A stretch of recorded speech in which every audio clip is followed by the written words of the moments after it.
여러분 안녕하십니까. 누리PD 김준입니다. 자, 윤석열 대통령 어, 곧 해외 순방이 있습니다. 14일부터 라고 하죠. 큰 어떤 외교 무대가 지금 펼쳐지는데요. 국제 무대에서는 이미 윤석열 대통령을 스타로 인정하는 것 같더라고요. 문재인 때 우리가 수모를 많이 겪었죠. 대한민국의 국격이 형편없이 땅에 진짜 곤두박질 쳤었는데 윤석열 대통령은 가는 곳마다 이게 사실은 VIP 대접을 받는 그런 어떤 모습을 우리가 자주 목격합니다. 이 친화력이 있어서 그래요. 문재인은 사실 그 친화력이 있는 인물이 아니에요. 성격으로 치면 내향적인 그런 성격이고 윤석열 대통령은 외향적이죠. 원래 정치인은 이게 내향적 성격보다도 외향적 성격이 많습니다. 그리고 조금 엄흉해야 돼요. 엄흉해야 된다. 원래 그 사상 체질 중에요. 태양인, 태음인, 소양인, 소민 중에 이 정치에 가장 어울리는 체질이 태음인이라 그러죠. 간대 비소라 그럽니까? 간이 큰 남자들인데 사람들인데요. 그 태음인의 특징이 어, 사실 이게 통이 크지만 스케일이 크지만 음흉하다라고 합니다. 음흉하다.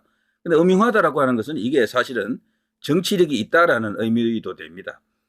정치라고 하는 것이 아주 아마추어들끼리 모여서 오순도순 그런 게 아니잖아요. 그야말로 여기는 진검승부가 펼쳐지는 곳이기 때문에 음흉하지 않으면 정치 못합니다. 솔직히 말해서. 근데 그 음흉한 것을 공공의 이익이 되도록 국가의 이익이 되도록 국민 전체의 이익이 되도록 이렇게 유도하는 그런 정치인이야말로 대정치인이다 이렇게 볼 수가 있겠죠. 음흉하다라는 것을요. 이게 나쁘게 보면 안 됩니다. 마키아벨리도 그런 능력을 갖고 있어야 진정한 정치인이 된다 그랬어요. 그런데 이 윤석열 대통령을 보게 되면요. 전형적인 태음인이 아닌가 이런 생각이 듭니다. 태음인의 특징이 기본적으로 간이 좋기 때문에 술을 엄청나게 잘 마십니다. 그야말로 두주불사, 호주가죠. 주당들 전부 대부분 이 태음인이다 그러고요. 그리고 이제 이 통이 크고 스케일이 크다라고 되어 있고, 그리고 몸집이 비대합니다. 몸집이 아주 커요. 이 이제 태음인들은 키도 크지만 덩치도 굉장합니다. 살도 조금 있고 말이죠. 그래서 딱 보면 윤석열 대통령 굳이 이제 진명을 해보지 않더라도 딱 봐서 그냥 태음인이 아닌가, 정치에 딱 어울리는 그런 인물일 수도 있겠다 이런 생각이 드는데요. 그래서 이게 뭐 소위 말해서 이제 그런 꾼들 그런 걸로 보지 말고요. 큰 정치인들은 이 소위 이제 사람 다스리는 것, 그리고 이 판을 조율하는 것 등등 해서요. 정치력을 발휘할 때는 제대로 발휘합니다. 카리스마도 물론 있어야 되겠고요. 자, 윤석열 대통령 이번에 이제 해외에 나가는데요. 그것과 함께 주목을 끄는 게 바로 이 트럼프와의 환상궁합이 되겠죠. 벌써부터 말이죠. 벌써 저 윙크하는 거 보십시오. 윤석열 대통령을 향해서 윙크 던지는 거 보십시오. 물론 이건 제가 던지는 농담입니다. 그렇지만 마침 이런 사진이 묘하게 이렇게 딱 걸려 있잖아. 제대로 지금 환상궁합이 예고되고 있다라고 합니다. 트럼프 대통령이 이 한국을 잘한대요. 너무도 잘한대요. 근데 문재인하고는 코드가 너무도 맞지 않아가지고 그야말로 엇박자 계속 났고요. 불쾌했다라고 하더라고요. 문재인이가 뭐 아는 것도 없이 중간에 끼어들어서 A4 막 읽으면서 자신을 마치 유도하는 것처럼 김정일하고 뭐 김정은하고 뭐 어떤 관계를 맺어주기 위해서 중간에서 뭔가 역할을 하려고 했지만 너무도 어처구니가 없었다라고 하고 있죠. 근데 윤석열 대통령은 일단 다릅니다. 포지션이 다르고 제가 생각하건대 이 트럼프 같은 이런 어떤 스타일의 정치인, 이 상호주의잖아요. 상대적 어떤 그런 이 입장 그런 것을 이제 관철하기 위해서 자신의 정치관을 갖고 있는데 윤석열 대통령하고 일맥상통합니다. 그래서 이 두 사람이 이제 이 걸어가는 길은 굉장히 서로 간에 코드가 맞을 것이다. 그리고 국내 정치에 있어서도 국내 경제 문제에 있어서도요. 서로 간에 일치되는 그런 입장이 많습니다. 그러니까 위선적인 그런 어떤 퍼주기라든가 그 평화쇼 이런 걸 싫어하죠. 이런 사람들. 그래서 오히려 말이죠.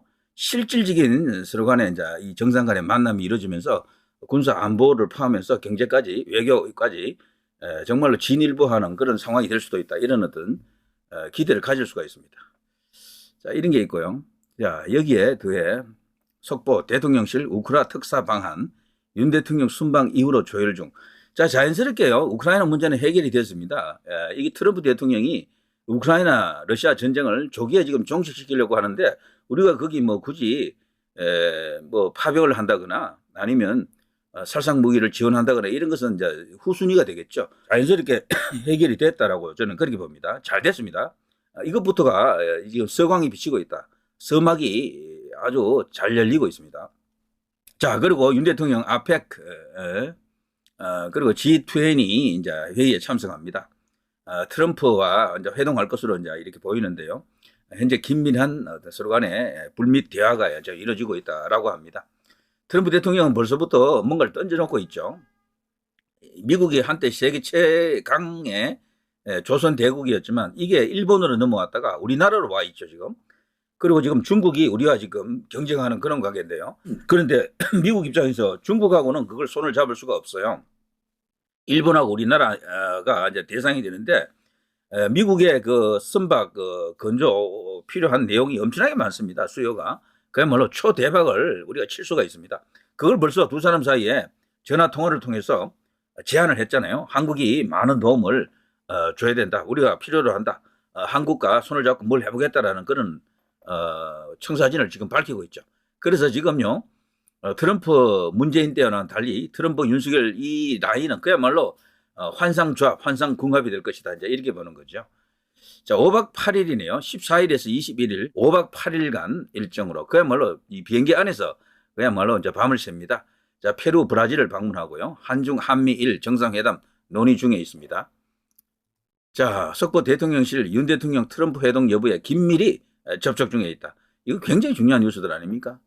자, 이런 속에서 말이죠. 윤 대통령을 극찬한 국민의힘 정치인 국회의원이 나타났습니다. 바로 김민전 의원인데요. 윤석열 대통령이 사실은 너무도 많은 정치적 공세, 국내의 이제 정치 이슈로 시달리고 있죠. 너무도 진짜 지원을 받지 못하고 있습니다. 모든 언론이 까고 때리고 그냥 씹고 핥히고 막 이러고 있잖아요. 윤 대통령을 뭔가 이렇게 격려해주고 칭찬해주는 언론이 없어. 그 정도로 개차반이고 못하느냐? 그게 아니라니까. 가만히 보면 국가 최고 이제 관리 책임자로서요 잘하고 계시거든. 특히 경제라든가 안보라든가 이런 이슈에 있어서는 너무 잘하잖아요. 그런데도 왜 계속 이제 물고 뜯고 핥히고 그러느냐? 김건희 이슈를 너무도 크게 극단적으로 과장을 시켜놓고 있는 거죠. 그래서 이런 것은 일종의 이제 선동이다 이렇게 볼 수가 있는데 여기에 대해서 국민의힘 의원이라든가 여권 지도자들이 지도급 인사들이 뭔가 이렇게 대응을 해줘야 되는데 뭔가 좀 받쳐줘야 되는데요. 그런 말이 거의 없잖아요. 와, 이 통쾌한 발언에 용산이 정말 김민전 의원이 진짜 이쁘겠습니다. 너무도 뭐 흐뭇하겠어요. 이런 발언이 나와야 돼요. 사실 당대표가 이런 역할을 해줘야 되거든. 근데 지금 용산하고 싸우고만 있으니까 이게 말이 안 되는 겁니다. 사실은. 용산을 방어를 좀 해주고 그래야 되는데 제가 한때 한동훈 대표를 열심히 제가 언급을 해주고 그랬습니다만 그때도 보면요. 용산을 방어할 생각 자체가 없더군요. 용산에 대해서는 처음부터 어떤 각을 잡고 있었다라고 저는 그렇게 봅니다. 용산이 그래서 한동훈 대표에게서도 상당히 강공책을 계속 이제 구사했던 것 같고 그래서 두 사람 사이가 너무도 지금 우리가 알고 있는 그런 눈에 넣어도 안 아플 후배 혹은 한동훈의 오늘을 있게 한 제1 원인 뭐 그런 관계가 이상하다라고 생각할 정도로 지금 멀어져 있는 거죠. 자, 그런 속에서 이런 김민전 의원 같은 이런 사람들 윤 정부 경제 90점 이상이다. 국민이 모를 뿐 해외에서는 뭐 다 알아준다. 슈퍼스타다. 저는 이거 인정합니다. 윤 대통령은 해외에 나가면 그야말로 스타라고 하더라고요. 자, 그러니 국내 이슈가 얼마나 이게 힘들고 어려운 겁니까? 원래 국내 정치가 힘들고 어려운 거예요. 자, 이런 것을 이제 잘 할 수 있는 여건이 오기를 이제 바랍니다. 그러자면 대통령 지지율이 좀 올라와야 되겠죠. 자, 이 김민전 의원이 무슨 말을 했는지 이제 보니까 이런 이야기입니다. 채널 A 라디오 정치 시그널에 나갔어요. 경제 분야에 있어서는 윤석열 정부가 90점 이상 점수를 받을 수 있을 정도의 업적을 냈다. 그리고 윤 정부가 출범할 때만 해도 굉장히 어려운 환경이었지만 지금 취업률이 70%에 육박하고 실업률은 2%대 낮은 상태로 유지하고 있다. 물가도 상당히 잡혔다. 세계적인 신용평가기관, 경제평가기관들이 한국 경제를 굉장히 좋다. 슈퍼스타라고 이야기할 정도로 실적이 굉장히 좋은 건 사실이다. 용산도 그런 평가를 할 것이기에 점수가 낮은 부분을 교체하면 좀 더 좋은 성과를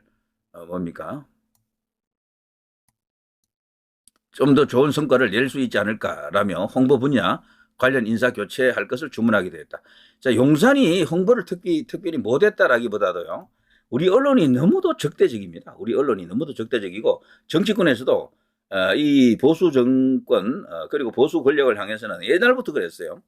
언제부턴가 보수 대통령이 등장하면은 막 계속해서 까기만 하는데 이게 정말 고질이죠, 고질. 어느 정도 감안하고 이제 받아들여야 됩니다. 그래서요, 지금 형성되어 있는 이런 여론은 여론이 아니에요. 이게 너무도 왜곡된 그런 여론이다. 이렇게 봐야 되고. 자, 이런 악조건 속에서도 윤 대통령이 뚜벅뚜벅 자신의 길을 걸어가고 있다. 이렇게 봐야 되겠죠. 자, 어떻습니까? 야, 그럼에도 불구하고 용산 보고 계속해서 사과하라, 특검 받으라 이렇게 말할 수가 있겠습니까? 그게 과연 해법이 되겠어요? 그렇게 하는 순간 그냥 망합니다, 망해. 자, 누리 PD 김준이었습니다.